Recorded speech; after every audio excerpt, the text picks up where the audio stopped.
22, 23. டேய் என்னடா கிளம்பலாமா? இருடா, அருணுக்கும் ரவிக்கும் தண்ணிக்குள்ள தம் கட்டி விளாடுற போட்டி நடக்குது, முடிச்சுட்டு போயிடலாம். 35, 36. டேய் நான் தோத்துட்டேன்டா, அருண் தான் ஜெயிச்சா, நான் போறேன். ரவி வெளியே வந்துட்டான்டா, அருணை வர சொல்லி கிளம்புவோம், லேட் ஆயிடுச்சு. இல்ல, அருண் இதோட 3 தடவை தோத்துட்டான். அவனுக்கு எவ்வளவோ மோட்டிவேஷனல் ஸ்பீச் கொடுத்தேன், எதுவுமே தெரியல. அதான் நீ ஒன்றும் பயப்படாத, சில பேருக்கு பிராக்டிக்கலா சொன்னாதான் புரியும். ஜிம்முல லிஃப்ட் கொடுக்குற மாதிரி அவனுக்கு நான் லிஃப்ட் தான் கொடுத்தேன். 10 செகண்ட்ஸ் தான் கொடுத்தேன், அவனே அடுத்து பிக்கப் பண்ணிட்டான். பாரு, இன்னும் வெளியே வரவே இல்லை. டேய் அருண் வெளியே வாடா, நீ ஜெயிச்சிட்ட, வெளியே வாடா. டேய் இன்னும் நீங்க கிளம்பவே இல்லையாடா? எந்திரிங்கடா, எந்திரிச்சு கிளம்புங்கடா, லஞ்சுக்கு லேட் ஆயிரும், ஹோட்டல்லாம் அடைச்சிருவாங்கடா.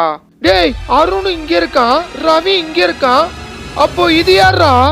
ஆமா இது யார் அப்போ? வாட்டர் கிளீன் பண்ண போன ஆரம்பத்தை என்னடா இன்னும் அழகானா?